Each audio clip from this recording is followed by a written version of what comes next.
Good evening. You're watching Sunday Interview with me, Gravazio Zulu. Zambia is grappling to contain the effects of climate change with the energy and agricultural sectors the worst hit so far. Some regions in the country are facing a food crisis, while small businesses are almost crumbling under the weight of increased load shedding. This presents a call to action against climate change by both the government and individuals. On the program this evening, my guest is a climate change specialist, Dr. Mubanga Kabwe, who is a lecturer in geography and environmental studies at the University of Zambia. Dr. Kabwe is a member of the National Technical Committee for Climate Change for Zambia. He is also a member of the core team of climate change negotiators for Zambia. Dr. Kabwe, welcome to the program. Thank you so much, Grivazio. Now, to start with, the presidential speech to the National Assembly was anchored largely on climate change, and this was explained even in the theme, where it stated accelerating sustainable development for better Zambia amidst the impact of climate change. Is this an issue for Zambia? Climate change, is it an issue for Zambia? Maybe that's where we should start from. Yes, definitely climate change is an issue for Zambia, as it is an issue for practically the entire Earth. Now, ideally, because of what we have been emitting into the environment, there are what are called greenhouse gases that we emit because of the technology that we get to be involved in. Now, these emissions into the environment tend to lead to the global temperatures, as it were, to increase. The increase in these global temperatures have a lot of effect on basically every sector of the economy, practically every sector of every country on Earth. So because of these changes in temperature, we see droughts, as is common in Zambia. We see floods in some parts. So a lot of issues related to this increase in temperatures, the global increase in temperatures, as it were, leads to a lot of effect on practically all the sectors of the economy. So yes, it is an issue. Yes, I was going to ask you, I don't know if that covers it. What is climate change? If an ordinary person is sitting home, a farmer, a peasant farmer, a barber man sitting there, and they want to understand what is climate change. Often this topic is usually not discussed that much. Okay, so basically climate change is where you see daily weather changing from what you've known it to something else. I'll give an example. If in a particular area you've been experiencing a lot of rainfall, then all of a sudden the rainfall reduces. Reducing to such an extent that if you were growing particular crops, you are unable to do that because the rainfall situation has reduced. Or it could be the rainfall could increase.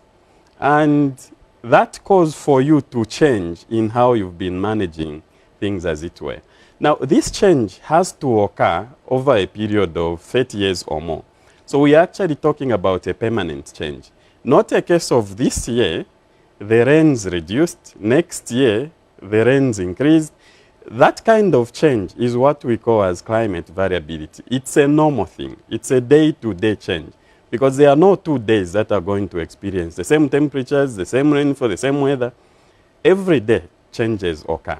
But when we talk of climate change, we are talking of a permanent shift in the climate, a permanent shift in the rainfall you've been receiving, a permanent shift in the temperatures you've been experiencing. Time and again, there is a confusion of the two. So it's not every drought we see in Zambia that should be blamed on climate change. It's not every flood that should be blamed on climate change, because these are normal. The way the Earth was designed, it's supposed to be able to change.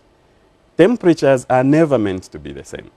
The way the Earth itself moves around the sun means that at some point, one part of the Earth will be closer to the sun. So during those parts, it will be hotter. At some point, some parts of the Earth will be further from the sun. So during those times, it will be colder. So those are normal variabilities. So what are we experiencing now, if Zambians were to ask? What are we experiencing? Is it the effect of climate change? Is it climate variability? What would you describe it as? And that's an interesting question. And a lot of research has gone into that, actually. Basically, according to the authorities in the subject, what we are experiencing is actually climate change. Now, you have to understand that in most parts of Africa, this is a bit controversial, Because if you are going to measure the rainfall situation we've been receiving, let's say even, for example, Zambia, mostly the total rainfall has not changed so much. The temperatures, however, have changed. They have been increasing. There's no doubt about that. But for the rainfall, not so much. Now, what has been a problem is the distribution of the rainfall. Maybe some areas that used to have less rainfall are now experiencing a bit more. Some areas that had a lot more are now experiencing a bit less. We still have the same agroecological regions we had delineated a long time ago according to the amount of rainfall received in each of these regions. So generally, the amount of rainfall has not changed so much. But we still experience droughts, we still experience floods, and these are things we should expect, actually. So yes, we have been experiencing climate change, but some of it should not actually put us in a dire situation because we still receive mostly, on average, similar amounts of rainfall. So this is where the planning now comes in. So when we talk about climate change, I mean, maybe some people would be asking, why should we bother as Zambians? I mean, there are bigger issues of poverty, bigger issues of governance, bigger issues of business. Why climate change? Why should we bother? Actually, we should bother because currently there are few issues that are bigger than climate change because the same business you've talked about will be affected by climate change. Practically every sector will be affected by issues of climate change. So we should bother. In other words, we should plan for it. Okay? These are some of the things we expect to happen. I'll give an example. If there is a farmer who is currently depending on agriculture for their livelihood, and then you have issues of droughts, you have issues of floods, that farmer will be affected. And if that farmer is affected, because they feed the nation, the entire nation gets to be affected. If that happens, then all of us, even us who feel we shouldn't bother about it, will actually feel the pain that comes with not bothering about issues of climate change. So yes, we should bother. Now, I want to put this to you. Does it mean now that there's a lot of emphasis? First, I know we had the president discussing climate change, anchoring his speech around that. I know that the UN also, the General Assembly for this year, has a component of climate change. What does that do to push towards climate change, mitigation, and adaptation? Okay. For starters, you have to understand that issues of climate have no boundaries. We have these delineations. There's Zambia, there's Malawi, there's Europe, there's what. But in the atmosphere, there are no boundaries. So if we are emitting here, definitely the neighbors are going to feel it. If they are emitting in Europe, we are going to feel it. We only have one atmosphere. So whatever is happening anywhere across the globe will have an effect on everyone on the globe. So for us to come up with a better way of mitigating and adapting to the effect, these bodies, they are actually local, regional, and even international bodies that help in the mitigation and the adaptation to climate change have been set up so that everyone takes part in adapting and mitigating to these effects. For instance, the UNFCCC basically is a body that is formed with practically most of the member bodies in the world are subscribed to it, including Zambia. So these are bodies that help in mitigating, because it's mitigating to climate change is an expensive venture. It's not something that you are going to fund, maybe even as an individual, as a country. You can do something on your own. And that should be important. It should start with us doing something as individuals. But collectively, these bodies, regional and international bodies, help countries at large to adapt to these effects. So they help in financing some of the adaptation and mitigation effects that each particular country is going to be involved in. So we have to be part and parcels of this organization if we are to adapt and mitigate the effects. I know that Zambia signed a number of protocols. Among these, which ones do you think are very important protocols for the country? The recent one, particularly the Paris Agreement, I think that's of 2015, is a very important agreement that we are already a part of. And the difference with this one compared to the past ones is that now it gives us a chance. It practically gives every member country a chance to determine the amount of emissions they are going to work towards reducing into emitting into the atmosphere. Because as you know, ideally the whole issue of climate change is about how much we are putting into the atmosphere. So as a country, under this agreement, we have the mandate to determine up to about how much we will reduce in terms of emissions. So that means each country which are members and parts and parcels of this treaty are going to also give the amounts they are going to reduce in terms of emissions. So this gives the mandate to practically everyone, unlike the past agreements which were mostly concentrating on the developed countries. The idea was the developed countries are emitting more than most of us in the developing countries. But truth is, at whatever level, everyone is emitting something. Let me give an example, Grivazi. Probably when you were coming to the studio, you might have used some perfume, and this is common practically among everyone. Every time you spray the perfume on you, you are releasing what are called fluorides into the atmosphere. Ideally, if you release those fluorides into the atmosphere, it will take practically 30 years or more for that to be removed from the atmosphere. Now, what happens is these fluorides introduced in the environment will go direct to the ozone layer. You probably know about the ozone layer. It is a layer in the atmosphere that shields us from harmful rays such as the ultraviolet rays. If that layer is not there, we run a risk of getting infected with a lot of diseases, skin cancer, for instance. So now, every time you introduce your perfume in the atmosphere, it creates a hole in this ozone layer. The consequences is that the sun's rays, the harmful sun's rays, which are never meant to reach us, are now able to penetrate and reach us. Okay, so once that happens, we tend to have most of these unexplainable diseases which we tend to find ourselves into.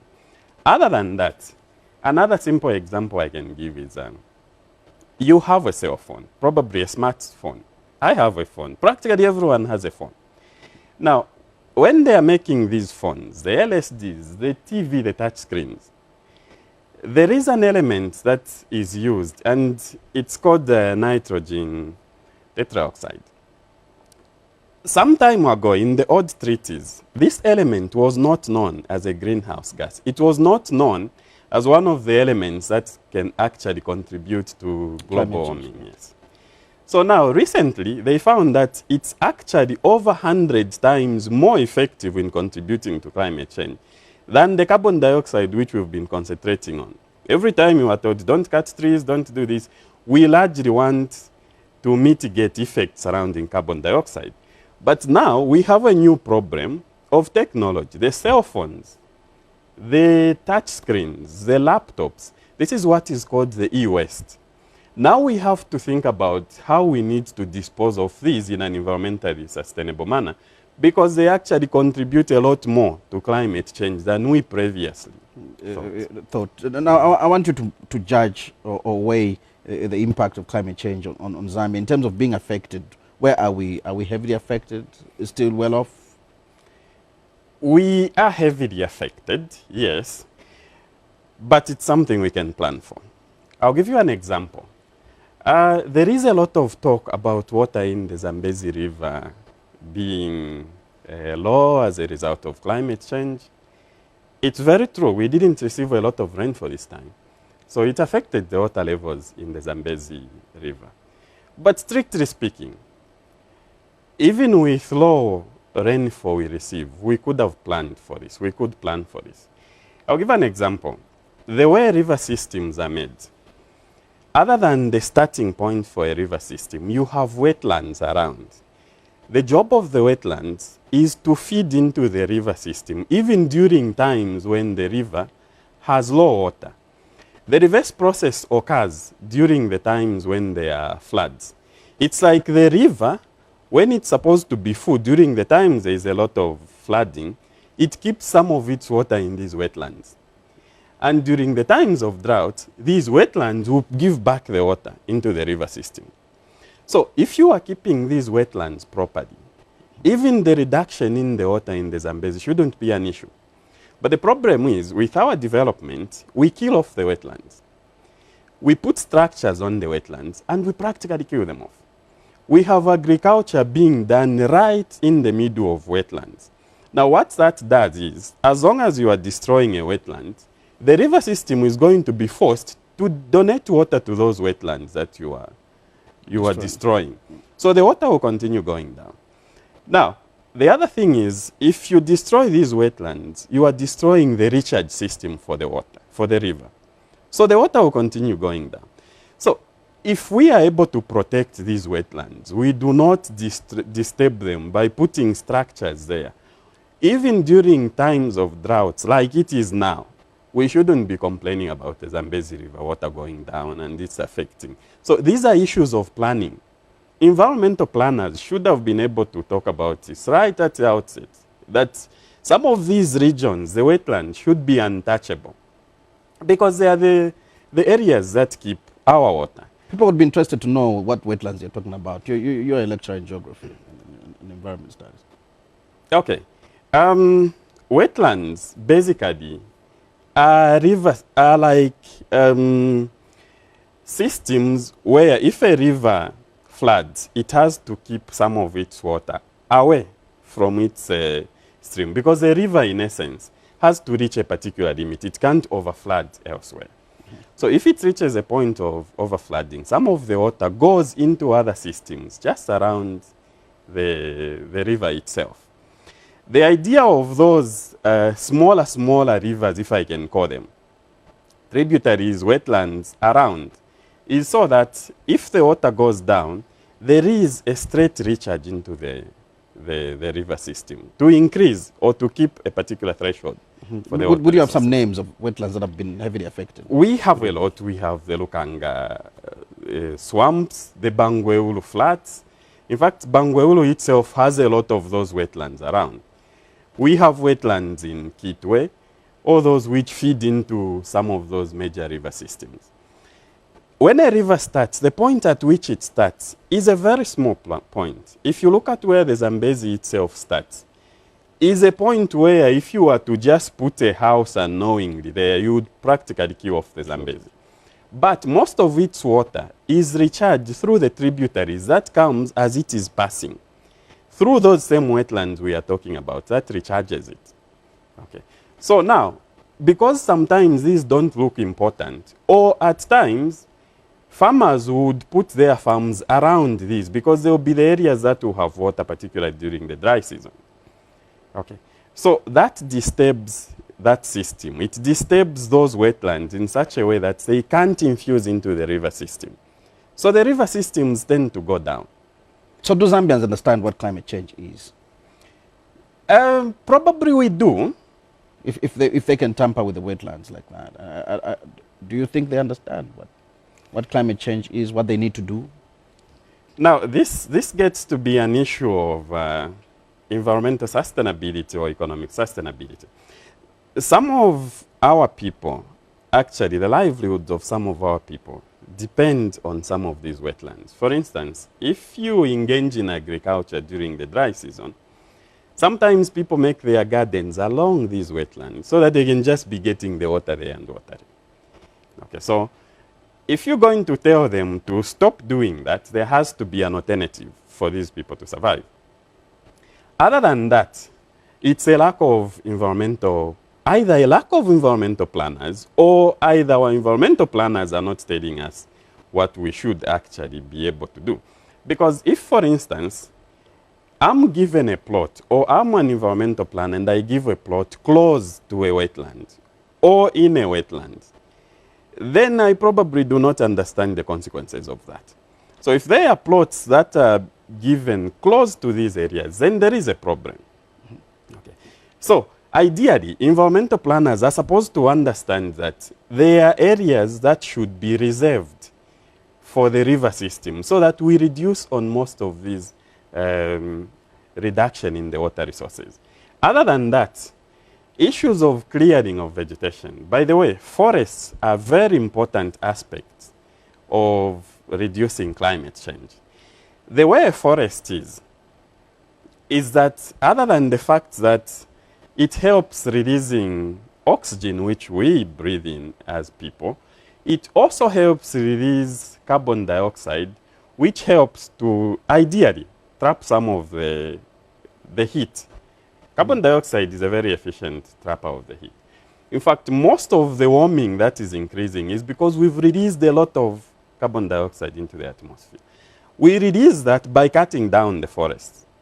So the fact that we cut down the forest cannot be able to get the carbon dioxide that is in the atmosphere into them.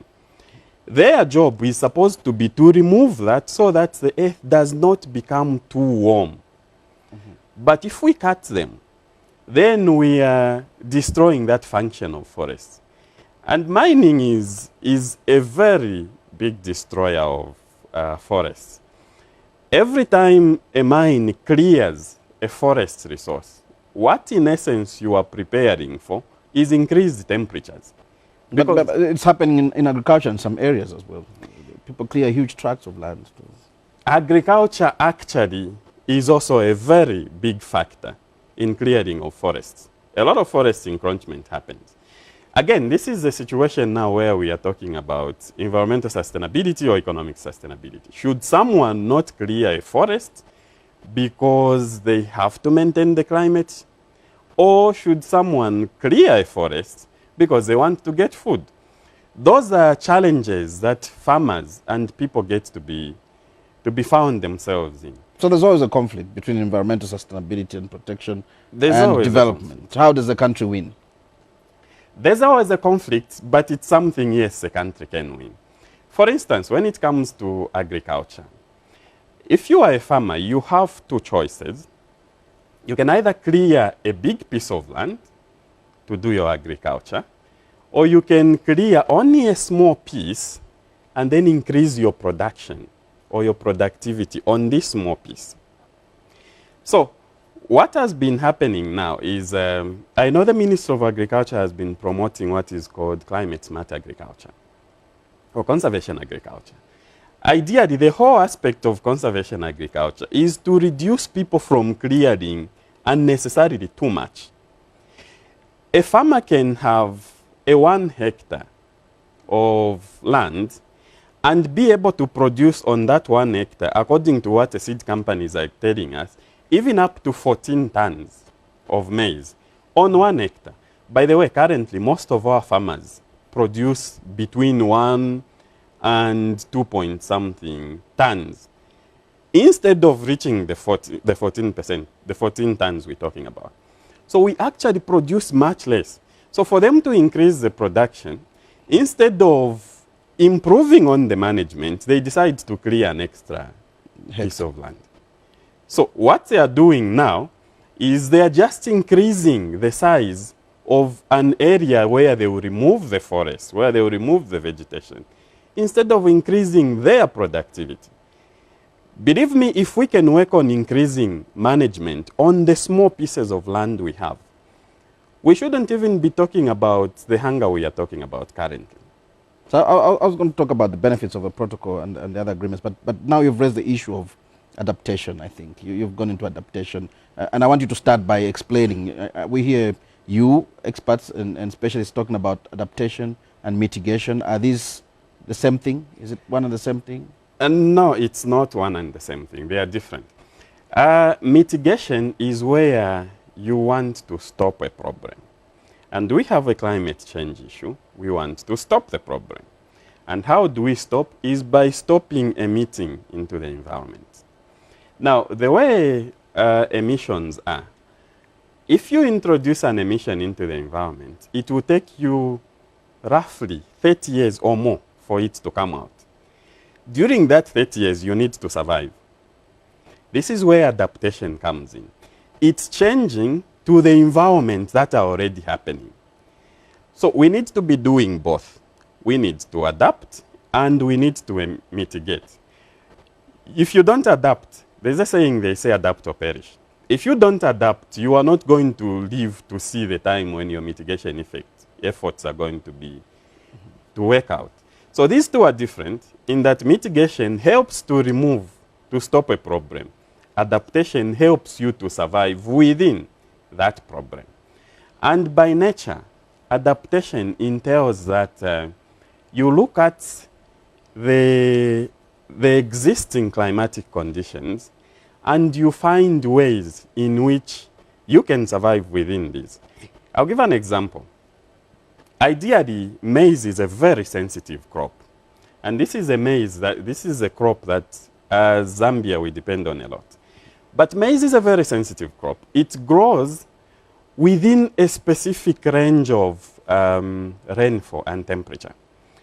For instance, you need to have not less than 400 millimeters of well-distributed rainfall for you to be able to have reasonable yields. Now, there are times, as it was in our case, in this year's case, when the rainfall was not as much in most of the areas. So, if you are to adapt, you need to start thinking of what crops can grow better in such an environment. Let me give an example of crops like millet, sorghum, cassava. These are crops that can grow on practically very less rainfall. Very less rainfall. And even when the rainfall is slightly lower than it should be, they'll still be able to give you something. But unfortunately for maize, because of its sensitivity, if there is a reduction in rainfall, particularly during the time when it is either germinating or it is flowering, you run a risk of losing everything. But not with these other crops. But now, we have issues where farmers continue growing maize. The question is why? Of course, other than the issues of culture, most of us grew up being fed on maize. So we believe we have to eat. In Shima, we have to deal with maize every now and then. But that is on one side of the coin. The other side relates to our policies. Most of the agriculture policies are centered around the production and marketing of maize. I'll give you an example. If you are a small-scale farmer, you will probably rely on the FISIP inputs, which are highly, highly subsidized. So right at the starting of your agriculture, if you are going to do maize, it will be highly subsidized. Likely, if you are going to do cassava or any of these other crops, you're not going to get a package from FISIP. So right from production, our policies will support maize and not the other crops. Then you reach a point where you harvest and you want to transport your crops to go and sell.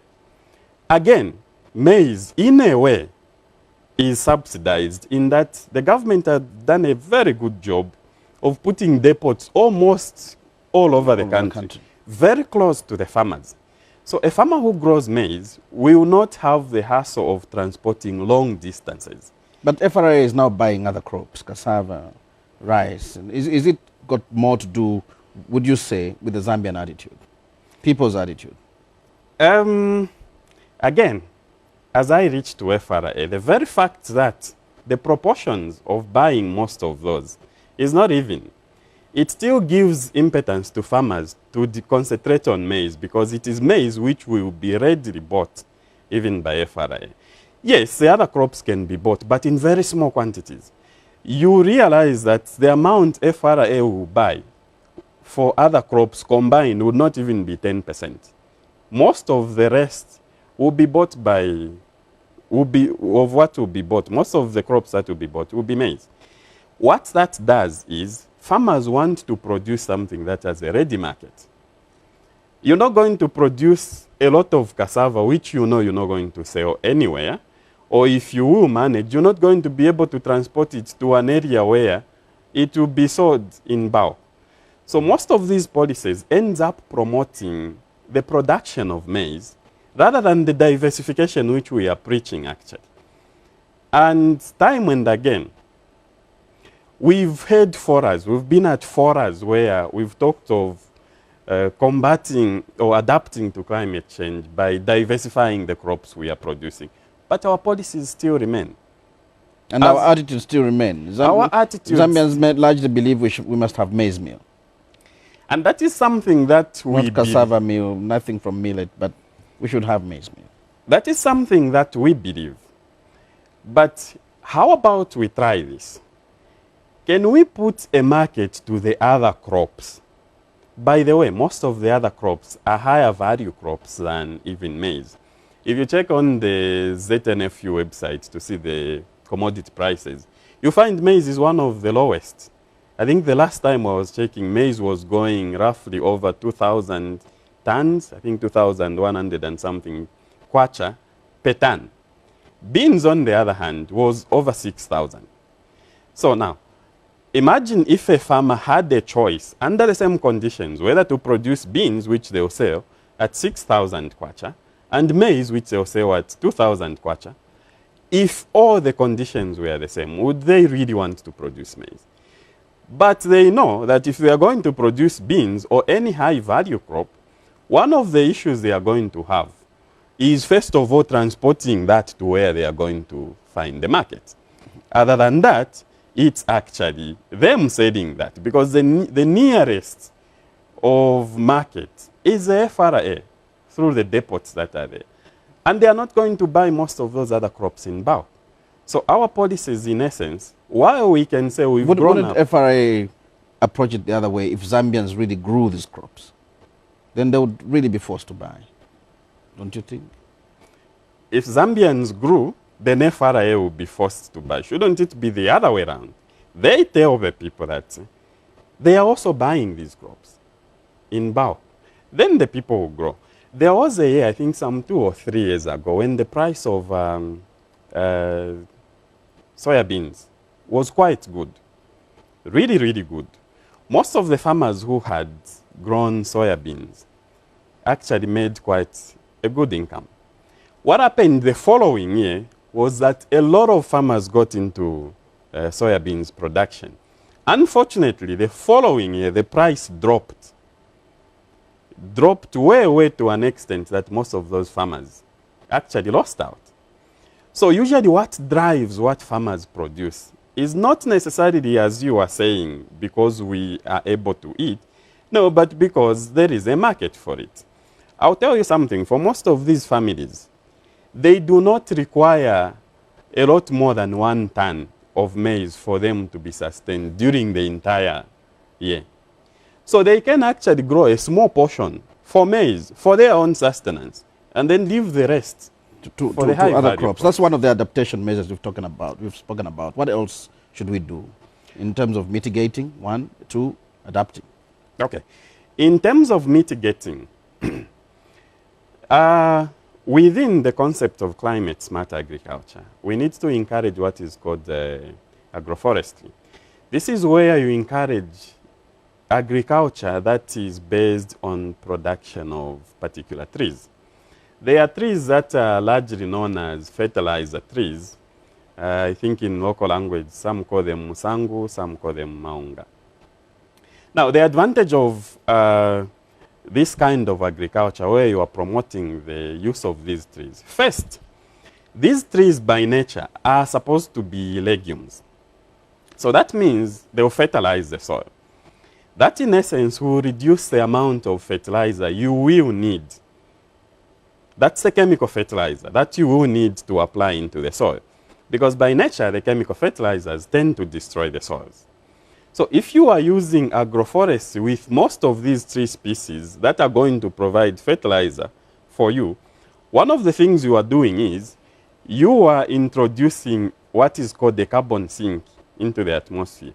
A tree that will help removing the carbon from the atmosphere that actually contributes to global warming. So that is an adaptation technique. At the same time, it will also help you as a farmer in that you are not going to spend a lot on fertilizer, because these trees by nature are able to provide fertilizers. Okay? So that is one of the mitigation measures we can talk about. The major adaptation for the farmers is actually crop diversification now. We need to move into production of crops that really are going to sustain farmers. At the same time, survive under low rainfall. Of course, most of the areas in Zambia, truthfully speaking, most of the areas in Zambia receive enough rainfall to produce most of these crops, including maize. I said earlier on that maize, strictly speaking, requires only about 400 millimeters of well-distributed rainfall. And most areas in Zambia receive more than this. So now the issues we have a lot to do with planning and management. Let me give an example of this. We have the FISIP that practically gives farming input to almost every farmer who is on the list of beneficiaries, and that makes a lot of farmers. Now, at times, most of these inputs might not be enough to cater for all the farmers we have in Zambia. So, at times, what happens is a farmer may get less fertilizer for this land that farmer is going to use that fertilizer on. What will follow is the farmer, instead of only apportioning a small piece of those inputs that farmer has on only a small portion that can fit, sometimes they distribute across the field. So what you want, they spread it and it doesn't work. So what that means is all that fertilizer has been wasted. Now imagine if there were particular farmers with a track record of producing in bulk, with a track record of good management, and you concentrate on that. A farmer who is able to produce over 10 tons from 1 hectare because they have good management will actually be more useful than you distributing that fertilizer which you should have given to that person who could produce more than 10 tons on 1 hectare, than if you spread it across 10 people who are going to waste the input. So these are management issues we need to be thinking about. Adaptation measures. Mitigation? Mitigation. Other than the very fact that we need to deal with issues of agroforestry, let me talk about mitigating at a local level. Aspects of climate change are ideally supposed to be a lifestyle. And this is the only way to combat this. If we treat these issues of mitigation as a lifestyle, then we can be more prepared. Let me give an example. Most of us, because of how we have been raised, we do not really take issues of the environment into consideration. I would eat a sweet and I will throw the wrap just anywhere. So these are issues that will affect the way the environment will react. Now, how about if we started infusing these attitude changes from our young ones? That means we need to have a strategy of teaching our young ones issues related to climate change before we destroy them with our attitude. So we start right from the young ones so that they are growing up with a mind of being able to live in a sustainable environment. They should be taught that you can't go about throwing things around. You can't go about just burning anyhow. Open air burning is another thing that introduces carbon into the atmosphere. And most of our households will just tend to have a chishara somewhere. After it is full, they just burn. And that introduces the carbon in the atmosphere. Right as we are bringing up our children, we need to teach them sustainable ways of disposing of some of those. How about if you separated the organic compounds, the nshima which we live, the things we throw from the kitchen, keep them in a separate container for disposing of. And the disposing of could mean those organic wastes could actually be used for fertilizers. There are issues of plastics. Keep them separately. Those are things that can be disposed of in a different way. Issues of paper, those are things that can be recycled. So if we infuse this kind of lifestyles in our children, these are ways actually in which we combat climate change. Planting of trees? Planting of trees is a very good idea. Now, by nature, trees take very long to grow. So you're not going to plant a tree today and expect to see benefits tomorrow. So while we are planting, we need to be also mindful of how much we are cutting. There is a very vicious circle that contributes to climate change. We have load shedding. People are going to demand more charcoal. So we'll cut down more trees. As we cut down more trees, we introduce carbon in the atmosphere. As we introduce carbon in the atmosphere, we probably increase on the droughts that are coming. From the drought, we have load shedding, and the cycle goes again. Okay. So we need to be able to cut off some of these adverse effects of this hazardous cycle by reducing on how much we are cutting down on the trees. Yes, let's plant because we have to do that, because this is one of the ways in which we mitigate. But let's also reduce on cutting down of the trees. Remember, even as we plant a tree, it will take very long. That's a mitigation measure. To grow. Now, as a country, are we ready? Would you say we're ready, adequately prepared to tackle climate change? We are getting there. And I'm saying we are getting there because at least there has been positive strides in the direction of helping to handle aspects of climate change. One of the important issues when it comes to handling aspects of climate change is setting in place a system in which climate change issues are going to be tackled. And that, in essence, reached a milestone when the National Climate Change Policy was launched. Because now the policy is able, I think that is 2017, now the policy is able to stipulate how aspects of climate change are going to be coordinated. We have now a structure which we are going to look at and say, these are the people who are responsible for doing this. So we are starting to get there. Of course, there is a lot more we need to do, because just setting in place the structure is just a starting point. The structure has to be able to work. Okay. Now, because climate change involves practically each and every person, even in Zambia, each and every person in Zambia. So we need to have a deliberate policy in which we bring in people to feel and be part and parcel of the solution. And one of the ways of doing that is to make sure people are aware. And this is why we need a learning strategy for climate change that starts right from the grassroots, so that as our young ones are going to school, they are becoming familiar with these issues. Remember, these are the same ones who are going to become the climate change governors in future. So we need to start infusing climate change skills right when they are young. To make them understand. Because currently people don't understand climate change. They only understand it like now, because we have a challenge with maize, we've got a challenge with electricity. Exactly, exactly. And that's probably because either we haven't done much in educating them. We have a system where we have an important subject like climate change infused in different subjects at school. Maybe geography here, maybe, I don't know, maybe social studies. I don't know in which subjects they have infused climate change in. Now, some of the subjects are optional. Some people don't take geography.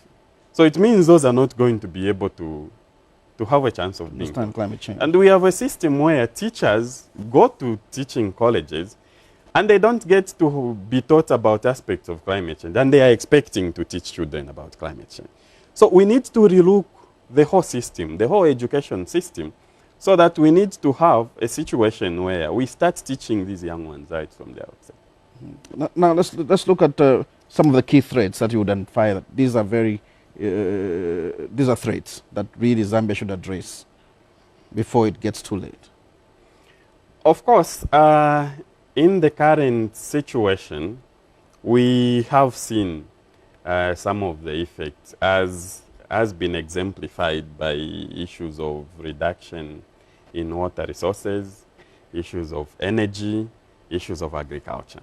Particularly agriculture and energy are very sensitive to issues of climate change. We use hydro electricity that is dependent on whether a river is flooding or not. But whether or not we should tackle this in a climate-sensitive manner depends on how well we are planning. Definitely water resources are a threat. But the water resources are a threat because our planning is not taking into consideration of the bigger effect, how it will affect the river system, how setting up a house here, a mall here, is going to affect particular areas. Let me give an example just within Lusaka. We have parts of Lusaka where if you were to sink a borehole, you probably have to go beyond 50 meters because the water is down. Groundwater has practically gone down. What has resulted in us reaching those extents? It's because we've closed off the recharge zones. We've set a built environment on a recharge zone, which is supposed to be used as a point where water is supposed to go in the ground. To feed the ground and the rivers. Now, I know that the president has issued a directive on this one. What is your comment on it? He has instructed the Minister of Lands and Minister of Water Resources to ensure that there's not development adjacent to these areas, water resource areas. That's a good directive, and it's a step in the right direction. But we should go further than that. Recharge zones do not just occur near a river system. Sometimes they can occur in a forest. A recharge zone is an area where water will be able to sink into the soil and into the ground rock, usually called an aquifer, so that it's kept in the water below that aquifer. This is the water which when you sink a borehole, you are able to get. Now, these recharge zones do not just occur close to a river system or a stream.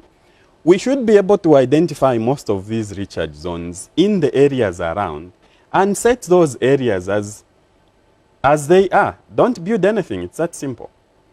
Okay? Quite tempting, isn't it? Very tempting. Very Zambian tempting. looking at the land, sitting idle and nothing much happening. Very tempting, but look at the other side of the coin. If you build there, you have closed off an area where almost just about a lot of people who depend on that recharge zone are going to get the water from. The issues of water shortages from the boreholes we are talking about is because someone has closed off a recharge zone. So, it could be tempting, but this is why we have environmental planners who should be able to advise. We need a research that should be able to identify which ones are the recharge zones in Lusaka, which ones are the recharge zones in the Copper Belt, which ones are the recharge zones, and see which ones we can leave untempted. I mean, we can leave those without necessarily building on them so that the water system can be able to get in. So you've spoken much about the planners and policy makers. At the individual level?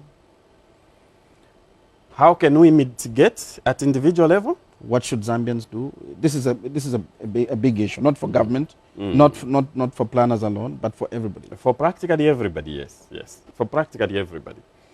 Like I had said earlier on, climate change or mitigating climate change should be a lifestyle. Where you are staying at your home, make it just within yourself. Make it a policy that you can plant a few trees around. Where you are staying, have the mind to separate the waste, the plastics on their own, the organic, which you can be able to use. If you can recycle some of these things, do that. Don't introduce those issues into the environment unnecessarily. Right at household level, you can imagine if at your house you have planted a number of trees, you've left some green spaces around.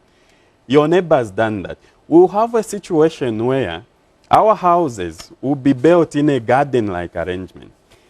And those are areas that will be helping even to sink the carbon from the atmosphere. But of course, bearing in mind that climate change is a global issue. So what we are doing here, others in another country should be able to do the same thing. But this is why we have these international organizations that will help us to do all that, so that at a global level, everybody can take part. But it starts with us as individuals. Planting of trees, the way we dispose of issues. Those are important issues that we need to take care of right at an individual level. As we close, I want you to look at the benefits. I did skip this. Benefits of the protocols that we sign on climate change and the environment. There are a lot of benefits. Particularly, being a part of these protocols, one of the things that we are in essence telling the entire globe is that we are together in the fighting of the climate change scourge. Other than that, of course, it's very difficult as an individual or as a country to be able to deal with issues of climate change. Sometimes you need help from your friends. It is being part of these protocols that help us even in attracting some of the funds that are required to fight aspects of climate change. It is being part of these protocols that makes us to be able actually to be educated on the ways in which we mitigate and we adapt to most of these climatic changes. So it is being part of these protocols that actually will help us to be a bigger force in mitigating these issues of climate change. We can also be able to have a voice if we are part of this, because there are other countries, developed countries, that are emitting quite a lot, but will feel the effect. How are we going to tell them to reduce because the effect? By the way, Africa feels the highest of effects and yet pollutes the least. Okay?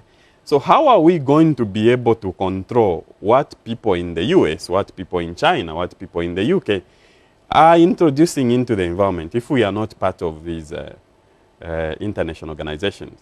So it is important to be members of these protocols. If we are to have a voice, it gives us a voice. It gives us an opportunity to tell these people who are polluting on what should benefit us and how they are supposed to handle their pollution, even encouraging them on ways of reducing the pollution. The president has set the tone at a higher level, National Assembly. How does this get sustained? How does the nation sustain this? It's a very good pronouncement. The president has set a tone. Now it's up to everybody to at least follow up with the tone. Good thing is we already have in place the institutions that can help in coordinating aspects of climate change, but it should come down to individuals. Even these institutions are never going to ask us to plant a tree in our home. These individuals are never going to ask us that we need to minimize on open air burning for most of our waste. These institutions are never going to ask us to live in an environmentally friendly manner. Of course, they can help when it comes to making awareness of the impacts of climate change. They can help us in teaching our children right from the outset to start learning about aspects of climate change. But it is now up to every individual to be able to do the little right in our own homes. The little that we are able to do will actually translate into a big thing when it is put in combined among ourselves. Dr. Kabwe, it's been a pleasure. Pleasure has been mine. Thank you so much. You've been watching Sunday Interview, and our guest this evening was Dr. Mubanga Kabwe, a climate change specialist and a lecturer at the University of Zambia in the School of Geography and Environmental Studies. We were looking at climate change, adaptation, and mitigation. We'll be back next week sometime. Pleasant viewing.